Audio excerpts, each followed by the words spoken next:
But it is one of the things perhaps we should think about reviving as we go along. Mr. Chairman, I then went to Kagumo High School, where I studied for 6 years. But in the course of my studies too, I was a member of the agricultural club in the school. And it is through the agricultural club in the school that we actually started eating eggs at Kagumo High School, because it is how we started the school poultry project. And I remember distinctly Mr. Gisheru, who was our teacher, leading that whole project, and just emphasizing to us the importance of agriculture at the time. But I was successful in Kagumo High School, and I went to the University of Nairobi, where, as you graciously acknowledged, Mr. Chairman, we were in school together, where I graduated with a bachelor's degree in commerce. And I want to talk about that commerce degree, Mr. Chairman, because a degree in commerce prepares you generally for business management.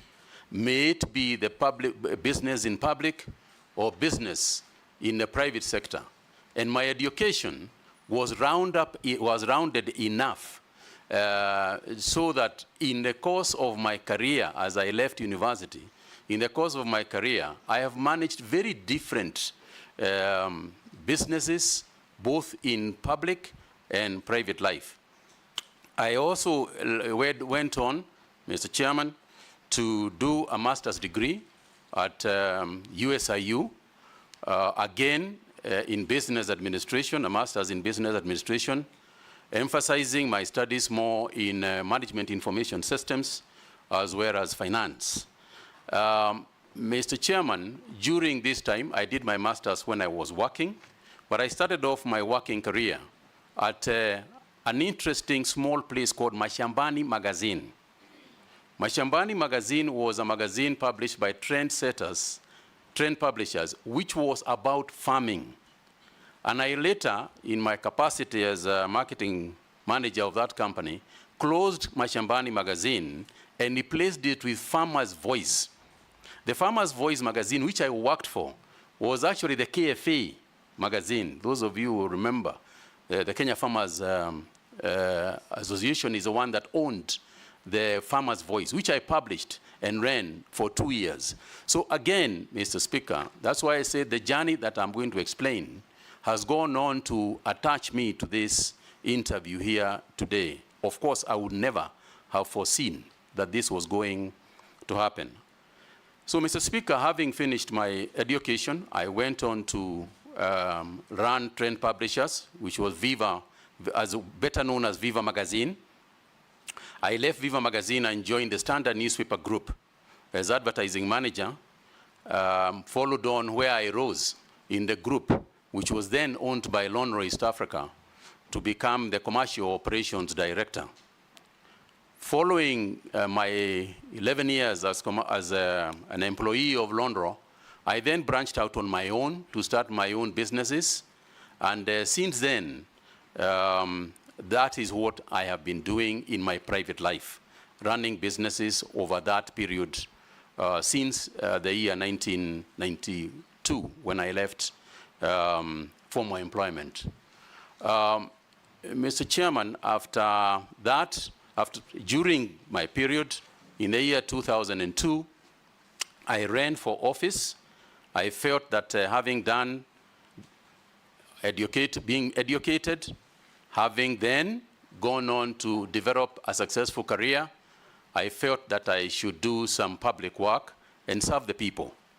And I went to Mukurweini constituency, where I ran for office and was elected in 2002 as a member of parliament for Mukurweini constituency. In the course of that, you remember, Mr. Chairman, that at that time, cabinet secretaries, cabinet ministers were also appointed from the parliament. And I was appointed as the Minister for Information and Communications in the year 2005.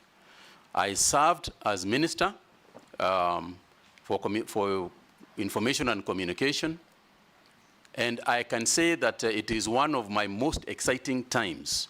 And in terms of preparing me for again, going back to the cabinet as CS for agriculture and livestock. That's where I cut my teeth in that space of understanding government, being clear about the roles that the different arms of government play, being clear about the role of cabinet, collective responsibility, and other aspects that you learn as you do these jobs. I then, in 2007, I lost my position as Member of Parliament, but then I was appointed by His Excellency, late President Kibaki, to be chairman of the Multimedia University Council. I was the first chairman of that university and laid the foundation of what is now perhaps a uniquely placed university in terms of the technology space and communication space. And again, I'm very proud of my work there and what we did. I then, Mr. Chairman, left. Wind up.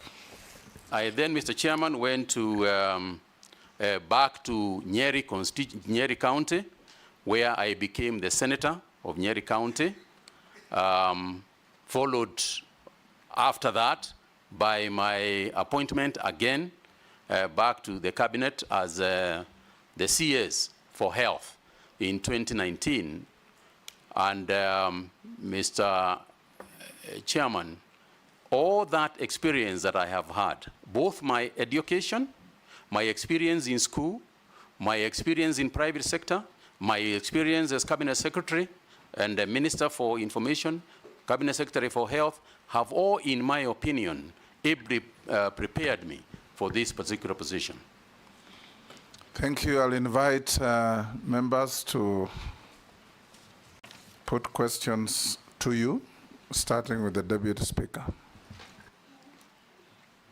Thank you, Honorable Chairperson. Mr. Mutahi Kagwe, now that you're going to be the Minister of Agriculture, we know certain challenges exist in that sector. First, Kenya is a net importer of foods that is capable of producing, like edible oil and rice and wheat. We also know the fact that the average age of a farmer is 65. Yet, our population is highly youthful. If you're approved for this appointment, what strategies will you employ to make agriculture more attractive and profitable to young people so that we can ensure that we have food security in the future? Thank you. Go ahead. Thank you very much, Mheshimiwa. Now, let me just start by the rider that you started with, which is the importance of agriculture in the country. And to say that over the years, the problem that you have alluded to, the issue of food importation, the issue of youth, has been around with us. The framework on which the current agriculture ministry is being run, or is agricultural sector transformation and growth strategy. Mr. Chairman, I want to raise this issue broadly to say the following. First, there has been a misguided notion, I think, over the years that we have all made. And that is to say that the focus, the initial focus of everything in agriculture is production. Mr. Chairman, what we must refocus on in the ASDGS is coming on for review, because it was structured in 2019 and is coming up for review after 5 years. Mr. Chairman, the only way that agriculture is going to be the kind of industry, the kind of structure, the kind of mainstay for our people that we are ever going to construct is if the farmer becomes a central consideration of everything that we do. Mr. Chairman, until and unless the farmer looks at his profit and loss statement and sees that he is making more money than he is spending, we are going to continue having issues of food security. We are going to continue having issues of underproduction of food items, as well as cash crop items, as well as livestock items. So the focus to me, and what we must begin to philosophize about, has got to be, how do we put more money in the farmer's pocket? If we ask ourselves that statement, and I want Mr. Chairman to say that I recall very distinctly that when I was appointed Cabinet Minister for Information, and I tried to figure out how to deal with the many problems that were there, we arrived at one sentence: let's take a telephone and it works. Everything else we do around us must be focused on that issue. Whether we are going to get international gateways, whether we are going to license other players in the market, it is all should be about the concept of a telephone working. Similarly, if we are going to revive agriculture, the only way we are ever going to do it is when the farmer is profitable. When the farmer is profitable, we'll have enough food. When the farmer is profitable, we'll have enough for exports and so on. But no matter how many papers we write, no matter how many debates we have, no matter how much discussion we are going to have, unless and until the farmer looks at his balance sheet and says that income equals price times quantity, we are not going to succeed. So for me, therefore, when we look at the sphere, when we look at the entire agricultural space, then things that we do should go to that. You talked about the youth. Youth today, Gen Zs, millennials, and others, are about one thing if they are going to go to business. It's about profit. It's about making money. No youth is going to go to agriculture because we are urging them to go there. They are only going to go to agriculture if they are going to make money. And the only way they are going to make money is by taking the necessary steps that we have to make in order for agriculture to be responsive to profit making. Now, Mr. Chairman, this is very broad, and therefore you allow me space just to expand a little bit. There are many activities within the agricultural sector that we have to carry forward, that we have to do. For example, just to take youth as an example. In order for us to attract the youth into agriculture, youth have no land to grow food on. A lot of the young people don't have land. So we have to think broadly about how can we afford them land first. There is a lot of land, ADC and other organizations, private sector, land that is lying idle, that is not being used, that we can lease to these people. Now, in order for us to lease land to these people, we have got to make sure that the land, that the use of the land that they are getting is going to be profitable to them. Because that's why, in the first place, they are going to go for that idea. How are you going to do that? Our research organizations must ensure that we have done proper soil analysis. Our seed people must have the correct seeds so that people can plant seeds that germinate, seeds that produce the correct product. We have got to plant the right crops in the right places so that they can grow en masse and produce more per acre. So we have got to use the technology because youth are interested in technology. And also we have to define, when we say that the youth should be involved in agriculture, which part of agriculture are we talking about? Because it is not just about growing to grow crops. For example, tourism in agriculture is being involved in agriculture.